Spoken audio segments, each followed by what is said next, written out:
एक नए चैप्टर को डील करेंगे जो चैप्टर क्लास 12 के चैप्टर नंबर 4 है, that is our reproductive health. आखिर प्रजनन स्वास्थ्य क्या है, इस मुद्दे पे हम लोग अच्छे तरीके से बात करेंगे कि आखिर प्रजनन हेल्थ किसे कहते हैं और इसकी क्या ज़रूरत है, इसका इम्पोर्टेंस क्या है और कैसे हम प्रजनन हेल्थ को गेन कर सकते हैं। तो सबसे पहली बात हम लोग करेंगे कि प्रजनन हेल्थ है क्या, what is reproductive health. Reproductive health खुद कहता है कि a state of physical, mental and social in all matter related to the reproductive system at all stage of life। यानी कि ये वो अवस्था है जहां पर कोई इंसान शारीरिक रूप से, मानसिक रूप से और सामाजिक रूप से उस अवस्था में होता है कि वो प्रजनन की सारी क्रियाओं को सही तरीके से कर सके। सिर्फ प्रजनन करना नहीं, जो उनके ऑफ स्प्रिंग हैं, जो बाल बच्चे हैं, उसका भरण पोषण, उसकी जरूरतें, सारी चीजों का बंदोबस्त करना। यानी कि रिप्रोडक्शन से रिलेटेड जितनी भी चीजें हैं, उस चीज को करने में अगर कोई व्यक्ति शारीरिक, मानसिक और सामाजिक स्तर से परिपूर्ण है, तब हम कहेंगे कि उस व्यक्ति का रिप्रोडक्टिव हेल्थ अच्छा है। Action plans and programs at a national level at attain total reproductive health as a social goal। Bharat सरकार इस रिप्रोडक्टिव हेल्थ को गेन करने के लिए, अचीव करने के लिए राष्ट्रीय स्तर पर एक मिशन को लॉन्च किया और ये मिशन लॉन्च हुई थी आपको 1951 में, 1991 में। उस समय हमारे देश ने एक ऐसे मिशन का शुरुआत किया जो रिप्रोडक्टिव हेल्थ को अचीव करने के लिए किया गया था। एक ऐसा हेल्थ हमारे लोगों का जो प्रजनन से संबंधित सारी चीजों को परफॉर्म करने में सक्षम हो।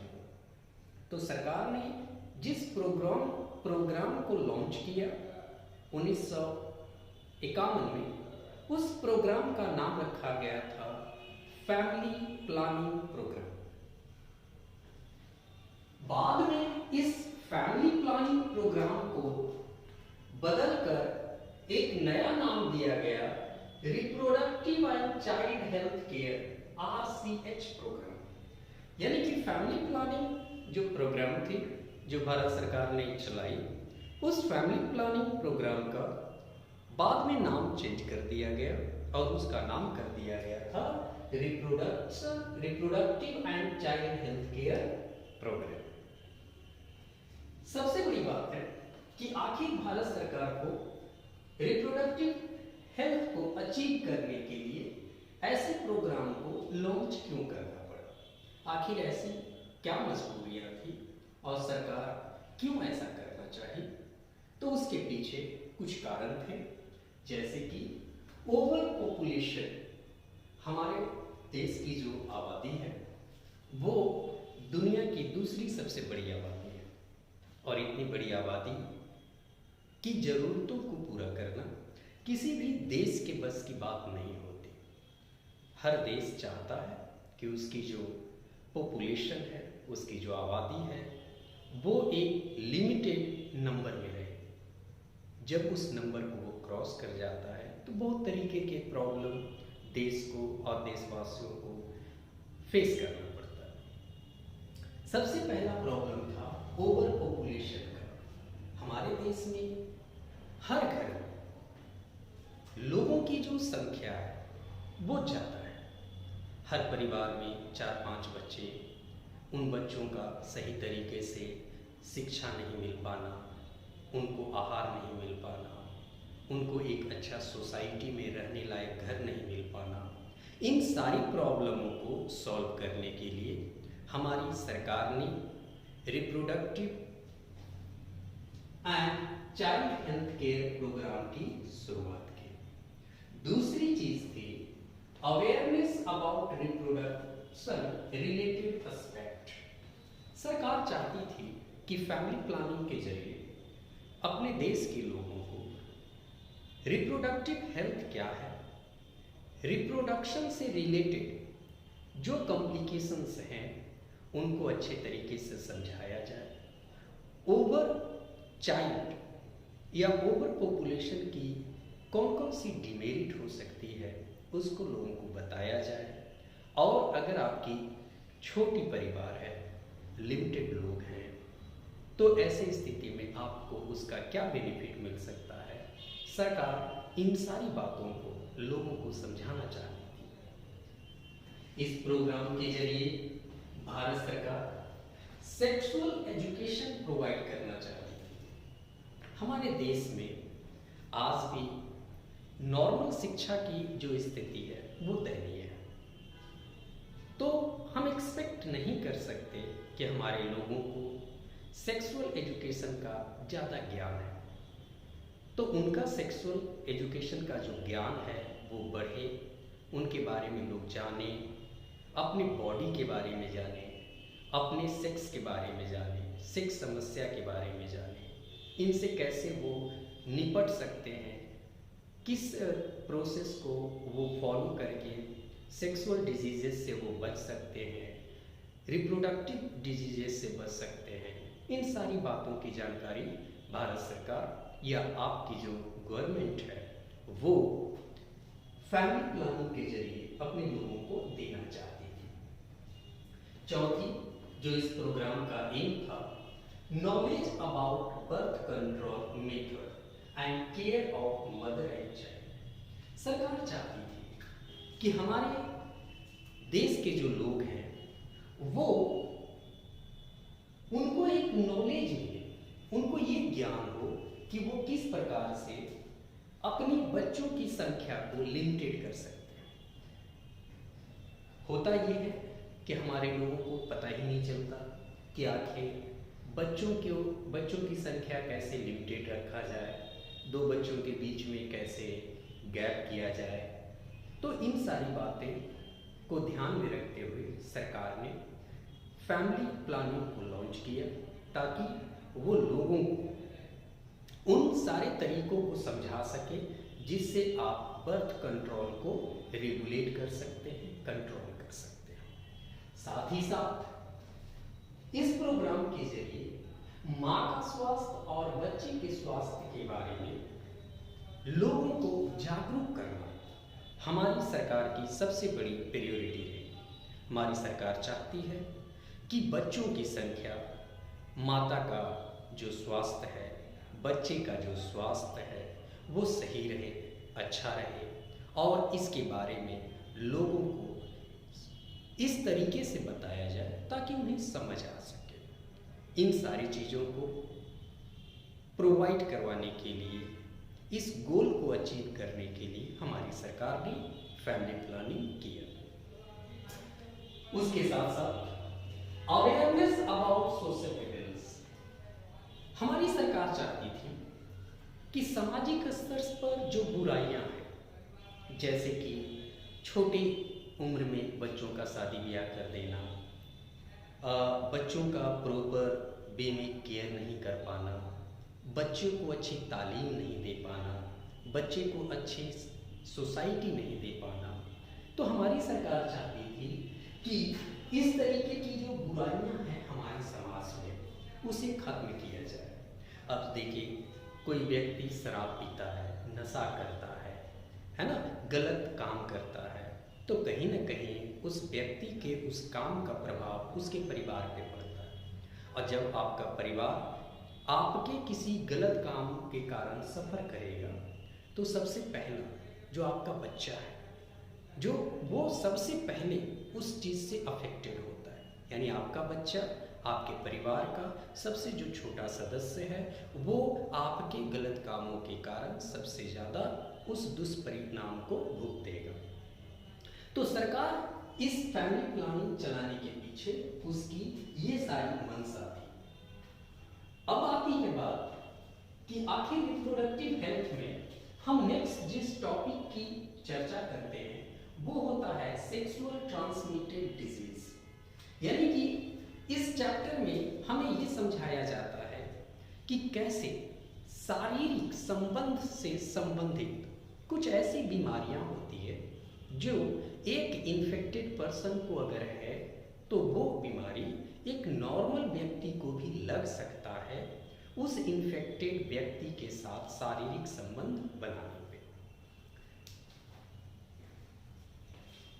आखिर ये जो एसटीडी है, आखिर इसका ट्रांसमिशन कैसे होता है? तो जो शारीरिक संबंध वाली जो बीमारियां हैं, जो एसटीडी वाली बीमारियां, ये बीमारी फैल सकती है sexual relation with infected person. अगर किसी व्यक्ति को सेक्सुअल डिजीज है और उसके साथ अगर संबंध स्थापित किया जाए तो आपको भी लग जाएगी। दूसरी, using infected needles and surgical instrument. अगर इन्फेक्टेड व्यक्ति ने नीडल का इस्तेमाल किया हो, किसी सर्जिकल इंस्ट्रूमेंट का इस्तेमाल किया हो, जैसे कि कैंची है ना, ब्लेड, और अगर आपने उसका इस्तेमाल कर लिया एज ए नॉर्मल पर्सन तो हो सकता है ये बीमारी आपको भी लग जाए, वो बीमारी ट्रांसमिट होके आपको भी आ सकती है। तीसरी बात, बाय ब्लड ट्रांसफ्यूजन। कहता है कि जिस भी व्यक्ति को एसटीडी की समस्या है, सेक्सुअल ट्रांसमिटेड डिजीज की समस्या है, कभी भी उसका ब्लड दूसरे पर्सन को नहीं चढ़ाना चाहिए। अगर आप किसी इन्फेक्टेड व्यक्ति का ब्लड अगर एक नॉर्मल व्यक्ति को चढ़ा दोगे तो वो भी हो सकता है कि सेक्सुअल ट्रांसमिटेड डिजीज से सफ़र कर जाए। तो इस चीज़ से हमें बचनी चाहिए। एक इन्फेक्टेड व्यक्ति के खून को कभी भी दूसरे व्यक्ति को नहीं चढ़ाना चाहिए। और लास्ट बात टॉपिक जो है आपकी इसमें वो है through infected mother to the new born. Sexual transmitted disease फैल सकती है अगर माँ को है तो जिस समय बेबी जन्म ले रही है तो हो सकता है कि माँ से वो बीमारी उस आने वाले नवजात शिशु को भी लग जाए। तो ऐसे व्यक्ति को चाहिए कि जिस समय वो सेक्सुअल ट्रांसमिटेड डिजीज से सफ़र कर रहे हैं उस समय या तो वो प्रिकॉशन ले या फिर फैमिली प्लानिंग को डिले कर दें, रोक दें। सबसे बड़ी बात जो हमारी सरकार बतानी चाहती है कि आखिर इस तरीके से हमारा सेक्सुअल ट्रांसमिटेड डिजीज फैलती है तो आखिर इसे रोका कैसे जाए। हम क्या ऐसा उपाय कर सकते हैं कि अगर किसी व्यक्ति को है ना सेक्सुअल ट्रांसमिटेड डिजीज है तो वो दूसरे तक ना पहुँचे और जिसको नहीं है उसको ना हो। तो इसके लिए आपको कुछ प्रिवेंटिव मोटिव लेना होगा, जैसे कि हर इंसान को चाहिए कि जो आप सेक्सुअल रिलेशनशिप बना रहे हो वो कभी भी इन्फेक्टेड पर्सन के साथ ना हो। यानी कि आपको भूलकर भी ऐसे व्यक्ति के साथ शारीरिक संबंध नहीं बनाना है जो व्यक्ति सेक्सुअल ट्रांसमिटेड डिजीज से सफर कर रहा है। दूसरी बात, always use precaution during sexual intercourse. आप जब भी किसी अनजान व्यक्ति के साथ शारीरिक संबंध स्थापित कर रहे हों तो उस समय आपको होशियार रहना चाहिए, आपको प्रिवेंटिव मेजर्स लेने चाहिए। बचाव के जो साधन हैं उसको लेना चाहिए। कोशिश करनी चाहिए कि आप डायरेक्ट उस व्यक्ति के इन्फेक्टेड व्यक्ति के संपर्क में ना आए। हो सकता है आप यहाँ पे उस व्यक्ति के साथ संबंध बनाने से ही मना कर दें, और अगर बना रहे हैं तब उस समय आप कुछ प्रिवेंटिव मेजर्स जैसे कि कॉन्डम हो गया, फेमिडॉन हो गया, इन सारी चीज़ों का इस्तेमाल करें। आप इस स्टडी से बच सकते हैं कि in case of any doubt go to the qualified doctor for consult. अगर आपको लगता है कि आपको इस तरीके की कोई बीमारी लगी है तो सबसे अच्छी बात ये होगी कि आप उसी समय किसी अच्छे जानकार जो डॉक्टर हैं उनसे संपर्क करें और उनसे राय मशवरा लें कि सर मेरे साथ ऐसी बात हुई है, मुझे आगे क्या करना चाहिए ताकि अगर मैंने गलती कर दी है तो उससे मैं बच सकूं, और अगर मैंने गलती नहीं की है तो भविष्य में ऐसी गलती ना हो। ऑलवेज फोर्थ पॉइंट जिसके जरिए आप एसटीडी से बच सकते हो वो है have regular checkup for STD. हर व्यक्ति को कम से कम साल में अपना एसटीडी की सेक्सुअल ट्रांसमिटेड डिजीज की चेकिंग करवाते रहनी चाहिए। अगर आप रेगुलर साल 1.5 साल पर एक या 2 बार अगर आप इस तरीके की चेकिंग करवाते हैं तो हो सकता है कि आपको इस तरीके की बीमारी होने से पहले आपको पता चल जाए, और अगर होने वाली है तो भी आपको पता चल जाएगी, आप अपने आप को बचा पाइएगा। Last is learn the common symptoms of STD and seek medical help. हर व्यक्ति को अपने शरीर के बारे में जानकारी हो और साथ ही साथ इस जन्म अंग के जो संबंधित बीमारियां हैं, जो सेक्सुअल डिजीजेज हैं, उसके लक्षण के बारे में हर व्यक्ति को पता होना चाहिए कि आखिर सेक्सुअल ट्रांसमिटेड डिजीज के साधारण लक्षण क्या हैं। क्योंकि अगर आपको लक्षण पता होगा तो समय रहते आप उस चीज़ के बारे में जान जाओगे, और ऐसे भी कहा जाता है कि अगर समय पे चेत गए तो आप काल के ग्रास बनने से बच जाएंगे, आप आगे का जो भुक्तभोगी होने वाले हैं उससे खुद को बचा लेंगे।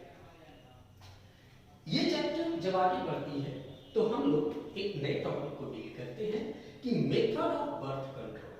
आखिर वो कौन सारे तरीके हैं जिसके जरिए हम अपने प्रजनन दर को या फिर जो प्रजनन लिमिटेड नंबर है हमारी बच्चों की उसकी संख्या को हम लिमिटेड रख सकें, यानी कि अपने बच्चों की संख्या को हम किस प्रकार से लिमिटेड रख सकते हैं उसके बारे में हम लोग नए टॉपिक में पढ़ेंगे।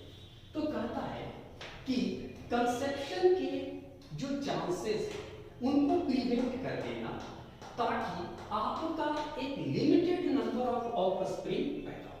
यानी कि आप एक ऐसा तरीका निकालिए जिसके जरिए आपका जो कंसीव करने की जो क्षमता है, जो बच्चे को होल्ड करने की जो क्षमता है, गर्भवती होने की जो चांसेस है उसको आप रोक सके, और आप ये डिसाइड कर सके कि आपका जो लिमिटेड नंबर ऑफ चाइल्ड है जिसको आपने प्लान किया है कि 1 चाहिए, 2 चाहिए, 3 चाहिए, उतना तक आप उस संख्या को रख सके। वही कहलाती है हमारी method of birth control. Birth control किया जा सकता है 2 तरीके से, एक टेम्पोररी मेथड के जरिए और एक परमानेंट मेथड के जरिए। टेम्पोररी मेथड करने का मतलब होता है जो कुछ सालों तक, अभी मेरे को बच्चा नहीं चाहिए और भविष्य में मुझे बच्चा करनी है, तो ऐसे केसेस में मुझे टेम्पोररी मेथड को अपनाना होगा। पर अगर मेरे जो रिक्वायर्ड नंबर ऑफ चाइल्ड है, अगर आज मेरे को हासिल हो गए 1 या 2 जितना मैंने चाहा था, अगर मेरे बच्चे मेरे पास हैं तो मैं कोशिश करूंगा कि इसकी संख्या आगे ना बढ़े, और मैं चाहता भी नहीं कि मेरे को आगे बच्चा हो। इसके लिए हम परमानेंट मेथड को फॉलो करेंगे। तो सबसे पहले हम लोग बात कर लेंगे टेम्पोररी मेथड जो हम लोग अपनाने जा रहे हैं उसमें कौन कौन सी चीज़ों को फॉलो किया जा सकता है। तो पहली है सेफ पीरियड रिदम मेथड, यानी कि हर एक स्त्री के जीवन में जब ये चीज़ें होते रहती है, क्योंकि उनके साथ मेंस्ट्रुएशन की जो पीरियड है वो आते रहेंगे, तो मेंस्ट्रुएशन के पीरियड से 1 हफ्ता पहले और 1 हफ्ता बाद एक सेफ जोन कहा जाता है। ऐसा होता है कि 90% चांसेस होते हैं कि इस दरमियान वो प्रेग्नेंट ना हो। तो आपको अगर शारीरिक संबंध बनाने हैं अपने पार्टनर के साथ तो कोशिश कीजिए पीरियड होने से 1 हफ्ता पहले और 1 हफ्ता बाद इस चीज को परफॉर्म किया जाए। दूसरा, कोइटस इंटरप्ट। इट मीन्स कि जब आप अपने पार्टनर के साथ शारीरिक संबंध बना रहे हैं तो जिस समय आपका इजैकुलेशंस होना है, जिस समय आपका वीर्य स्खलन होना है, उससे कुछ देर पहले है ना अपने पेनिस को अपने पार्टनर के वेजाइनल ट्रैक्ट से बाहर निकाल ले, ताकि इजैकुलेशन जो भी हो वो आपके पार्टनर के वेजाइनल ट्रैक्ट में न होके बाहर में हो। और अगर ऐसा होता है तो आप अपने पार्टनर को कंसीव होने से बचा लेंगे। तीसरी चीज है स्पर्मिसाइड्स। बहुत सारे स्पर्मिसाइड्स मार्केट में अवेलेबल हैं, जिसको लगा लेने से जो आपके पार्टनर का जो स्पर्म है वो मर जाएगा। इसको जनरली मेल और फीमेल दोनों अपने रिप्रोडक्टिव पार्ट पे लगाते हैं। ये जेल के रूप में हो सकते हैं, फोम के रूप में हो सकते हैं, जेली के रूप में हो सकते हैं। ये आपको मार्केट में अवेलेबल है। आप अगर कहिएगा कि सर हमें स्पर्मिसाइड्स चाहिए, वो आपको अलग अलग कंपनियों के ब्रांड के साथ दे देंगे। आप उसका इस्तेमाल करके जब तक चाहे तब तक बर्थ को कंट्रोल कर सकते हैं। अगर आपको बच्चा नहीं चाहिए आप रेगुलरली यूज करते रहिए, आपको है ना नेक्स्ट बच्चा नहीं होगा। जब आपको चाहिए तो इस तरीके की क्रिया को छोड़ देंगे, इस प्रोसेस को छोड़ देंगे, आपको बच्चा हो जाएगा। तो ये अब आपके हाथ में होगा कि आप जब चाहें तब आपका बच्चा हो, जितना चाहें उतना नंबर ऑफ बच्चे हों। चौथा जो मेथड है हमारे टेम्पररी मेथड में वो है मैकेनिकल मीन्स। मैकेनिकल मीन्स में हम लोग कुछ ऐसी चीजों का इस्तेमाल करेंगे जिसके जरिए हम फर्टिलाइजेशन को रोक दें, यानी कि स्पर्म और ओवा का जो फ्यूजन होना है उसको रोक दें। इसको रोका जा सकता है। मेल चाहे तो अपने पेनिस के ऊपर निरोध या कॉन्डम का इस्तेमाल कर सकते हैं। अगर फीमेल चाहे तो वो फेविडॉम का इस्तेमाल कर सकते हैं। ये दोनों ही प्लास्टिक और रबर के बने होते हैं। प्लास्टिक तो नहीं, रबर के बने होते हैं। और ये रबर के बने होने के कारण आप जब सेक्स को परफॉर्म करते हैं तो किसी प्रकार की कोई अवरोध भी नहीं होती। आपके उस केसेस में किसी प्रकार की कोई दिक्कत भी नहीं होती।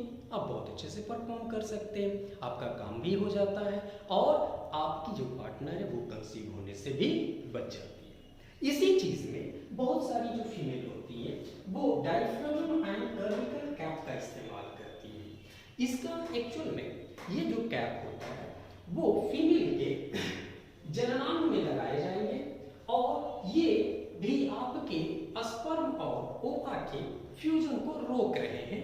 कार्बिक जो पोर्शन है वहां पर इसको पुट कर दिया जाता है और अगर वहां एक बार ये पुट हो गया तो कभी भी आपका जो फ्यूजन होना है मेल और फीमेल गैमेट का वो नहीं हो पाएगा और आप कंसीव होने से बच जाएंगे। इंट्रायूट्राइन डिवाइसेस, बहुत सारी महिलाएं है ना आपको वो दोनों तरीके अपनाने से झिझकती है, तो ऐसे केसेस में आप डॉक्टर का सहारा ले सकते हैं, अपने पार्टनर को है ना इंट्रायूट्राइन डिवाइसेस लगवा सकते हैं। इंट्रायूट्राइन डिवाइसेस कहने का मतलब है जो यूट्रस के अंदर लग रही है, ठीक है, जो कि आपके स्पर्म और ओवा के फ्यूजन को रोकेगा। इसमें बहुत ही कॉमन और प्रचलन में है कॉपर टी, स्पाइरल, रिंग, बो, सिल्क एक्सेट्रा। आप चाहें तो डॉक्टर से इसको लगवाकर अनचाहे प्रेगनेंसी से बच सकते हैं। तो ये सारे मेथड थे हमारे जो कि टेम्पोररी मेथड में आ रहे थे। अब है कि फिजियोलॉजिकल मेथड भी हो सकता है। फिजियोलॉजिकल मेथड कहने का मतलब है जहां पे हम लोग कुछ ऐसे पिल्स यानी कि दवाइयों का इस्तेमाल करेंगे जिसके जरिए हमारे शरीर में है ना एफएसएच का फॉर्मेशन ही रुक जाए, फॉलिकुलर स्टिमुलेटिंग हार्मोन का सिक्रीशन रुक जाए। तो ऐसे केसेस में आपका जो ग्रैफियन फॉलिकल से जो ओवा का जो रिलीज होता है वो रुक जाएगा और ऐसे केस में आप कंसीव होने से बच जाइएगा। अगर कॉन्ट्रासेप्टिव्स भी हमारे पास हैं जिसका इस्तेमाल करके आप चाहें तो 2-3 सालों तक, है ना, कंटिन्यूअसली प्रेगनेंसी को अवॉइड कर सकते हैं। एक दवा आती है मार्केट में जिसे प्रोजेस्टिन मिनी पिल्स कहा जाता है। प्रोजेस्टिन मिनी पिल्स कहा जाता है। इस दवा को जनरली जो मेल होते हैं या जो फीमेल होते हैं अपने हाथ के स्किन के नीचे लगवा लेते हैं, और एक बार अगर ये लग गई तो आप 3-4 सालों तक गर्भाधारण से बच जाइएगा। आपका गर्भ नहीं ठहरेगा, आपकी पार्टनर कंसीव नहीं होगी। मेथड ऑफ बर्थ कंट्रोल में हम लोग फिर देखेंगे कि परमानेंट मेथड मैंने अभी जस्ट कहा था कि अगर आपको भविष्य में बच्चा नहीं चाहिए, है ना, तब आप इस मेथड के साथ जा सकते हैं, क्योंकि ये रिवर्स नहीं हो सकता। ऐसा नहीं कि आज हम परमानेंट मेथड को एक बार अप्लाई कर लिए और फिर भविष्य में 2-4-5 सालों के बाद मुझे लगा कि नहीं, मुझे एक बच्चा चाहिए, तो ऐसे केसेस में आप उस बच्चे को जन्म नहीं दे पाएंगे, क्योंकि आप अगर एक बार परमानेंट मेथड के साथ, बर्थ कंट्रोल मेथड के साथ अगर जाते हैं, अगर आप उसको यूज कर लेते तो भविष्य में आप कभी भी पिता या माता बनने के सौभाग्य को प्राप्त नहीं कर पाएंगे। Okay, thank you.